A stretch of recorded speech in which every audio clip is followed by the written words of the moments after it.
दास कोई भिखारी नहीं था, परमात्मा का दिया हुआ 2 रोटी भी थी। जूनियर इंजीनियर की नौकरी करता था, सेठ नहीं था तो भूखा भी नहीं रहता था। लेकिन मालिक का आदेश हुआ और परमात्मा का आदेश सिरोधार्य हुआ। इसके बाद इस कार्य का प्रारंभ मालिक ने करवाया, दास कर रहा है। तो यहाँ ऐसा कुछ नहीं है, यदि यहाँ आओगे सारी बुराई छोड़नी पड़ेगी, नहीं तो यहाँ आने की कोई आवश्यकता नहीं। पुण्यात्मा, जीव से नहीं छूटेगी बुराई, परमात्मा आपका साथ देगा, अवश्य देगा। आप देखना, आपको बीड़ी से तंबाकू से दूसरा पीवेगा तो भी नफरत हो जाएगी, आपको इतनी कृपा हो जाएगी परमात्मा की आप पे। आपको नुकसान करने लग जाएगा फिर वो तंबाकू, आप छुओ भी नहीं।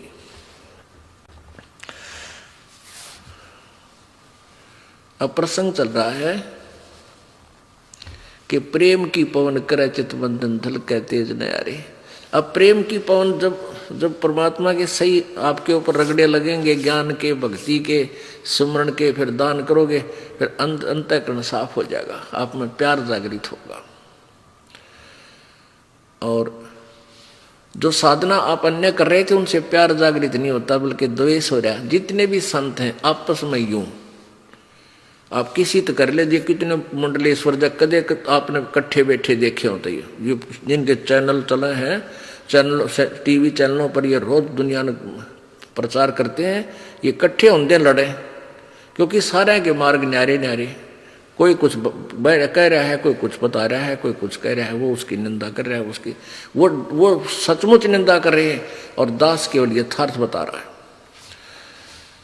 तो साधु संतता इकट्ठे होने चाहिए। अगर वो संत हैं, एक दूसरे से विरोध नहीं होना चाहिए उनको, और सब ने मिलकर, मान लीजिए दास जो ज्ञान बता रहा है और किसी को इस पर आपत्ति है, वैसे तो आपत्ति दास छोड़ता है को नहीं, क्योंकि साथ लालटेन दिखा देता है ये टॉर्च कि आप ये बोल रहे हो श्रीमान जी, आपकी ये पुस्तक है, आपने लिखा है और हमारे वेद ये बता रहे, तो उसकी जुबान पर टेप लग जाती है, वो बोल सकता नहीं, हिल सकता नहीं। फिर वो बकवाद करता है, वो तो गुंडा है, झूठा है, उसकी बातें मत सुनना है, वो तो निंदा करता है। और क्या बोलेगा, फिर यही बोलेगा। अरे एक बात तो बता दो, तेरी निंदा करी हो, तुझे गुंडा कहा हो, तू चोर कहा हो या ठग कहा हो, तेरे ज्ञान मत रोटी ढूंढी है, वो वेदों से कंपेयर की है, सदग्रंथों से कंपेयर, इतना किया दास ने। तो एक दिन आएगा, इन सभी ने सरेंडर करना पड़ेगा जनता के सामने। ये स्वीकार करेंगे हमारा ज्ञान गलत है, अगर ये संत होंगे। यो तत्व ज्ञान, ये मूल ज्ञान कबीर जी ने अभी तक छुपाने का आदेश दे रखा था और लाख दुआई कर रखी थी धर्मदास, तो ये लाख दुआई यो तत्व ज्ञान, ये मूल ज्ञान की तो बाहर न जाई। और ये मूल ज्ञान बाहर जो पढ़ी पिछली पीढ़ी हंस नहीं तरी, अगर ये ज्ञान आम कबीर पंथी को भी होता और उसके पास नाम देने का अधिकार नहीं होता, तो हम कैसे समझाते कि हम ठीक बता रहे हैं, वो गलत बता रहे हैं।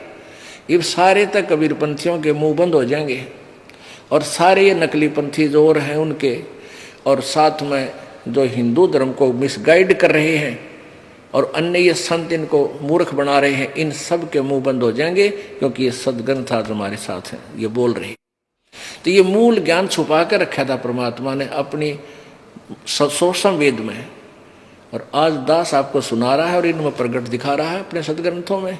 तो फिर संशय रहेगा ही नहीं, तो अपने आप पहचानोगे, आपने तो भगवान चाहिए, आपने परमात्मा चाहिए है और परमात्मा मिलने जा रहा है। फिर आना कहानी किसी पुण्यात्मा पीछा नहीं हट्या करते, छोड़ देंगे सब कुछ को, चाहे कोई किसी महंत संत बना हो, वो तो नकली सांग है, आप भी नरक में जाकर आपको भी ले जाएगा। अब देखो, इन तीनों का ब्याह हुआ करा दुर्गा ने, यही देवी पुराण चल रहा है। ये देखिएगा, ये है तीसरा स्कंद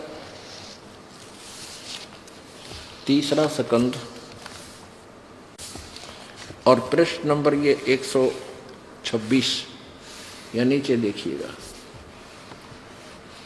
ब्रह्मा जी, इस सारे संसार में मैं ही व्यापक रूप से विराजमान हूं, ये दुर्गा बोल रही है। और फिर क्या कहती है, ब्रह्मा जी इस शक्ति को तुम अपनी स्त्री बनाओ, यह अनुपमा सुंदरी है इसका मुख सदा मुस्कान से भरा रहता है। महासरस्वती नाम से विख्यात इस श्रेष्ठ देवी में सभी रजोगुण विद्यमान हैं। अब यहाँ इस अनुवादकर्ता ने ऐसा किया है, जबकि यहाँ श्यावत्री होना चाहिए। इसका दिव्य शरीर स्वच्छ वस्त्रों से सुशोभित है। यह सुंदरी अब सदा तुम्हारी स्त्री होकर रहेगी। इस प्रेयसी भार्या को भी मेरी ही विभूति समझकर आदर की दृष्टि से देखना। आगे देखो, अब तीसरा स्कंद ये चल रहा है और पृष्ठ नंबर 128 पे। इस प्रकार मुझे आज्ञा देकर वंदना भगवती, प्रसन्न वंदना भगवती जगदम्बा ने भगवान विष्णु से कहा, विष्णु मन को मुग्ध करने वाली इस महालक्ष्मी को लेकर तुम भी पधारो, यानी जाओ, और यह सदा तुम्हारे वक्ष स्थल में विराजमान रहेगी, तेरी छाती पर बैठी रहेगी। नू कह आगे देखो, तुम इस लक्ष्मी के साथ सदा आनंद करना। ये रामाकांत पहला बाग बीज ऐ, दूसरा काम बीज किलम, तीसरा बाग माया बीज हरियम, ये मेरे मंत्र हैं। अब देखो, कहीं की ईंट कहीं का रोड़ा। अरदास आपको ये परमात्मा ने दिए हुए सत्य यानी सूक्ष्म वेद में जो ज्ञान है उसमें से ये मंत्र आपको दिए जाते हैं। वो बिल्कुल एक्यूरेट मंत्र हैं और सारे ही कंप्लीट हैं।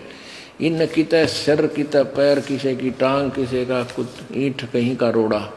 आगे कहते हैं कि भक्ति और मुक्ति देने वाले इन मंत्रों को सदा स्मरण रखना चाहिए। ऊपर जो बोले हैं, कल्याणकारी इच्छा करने वाले पुरुष ओम इस प्रवण के साथ मंत्र जप करे। पुरुषोत्तम तुम वैकुंठ की रचना करके वहीं विराजमान रहो। पुण्यात्मा जो दास आपको पहला मंत्र देता है वो 5 नाम, इसमें से 2 नाम इसने स्पष्ट किए हैं। लेकिन कहीं की ईंट कहीं का रोड़ा, फिर कहते तेरा कल्याण हो, ओम नाम जपले जतन कल्याण जिए। और ये सहयोगी मंत्र हैं, ये मोक्ष के अकेले इनसे मोक्ष नहीं, ये सहयोगी मंत्र हैं।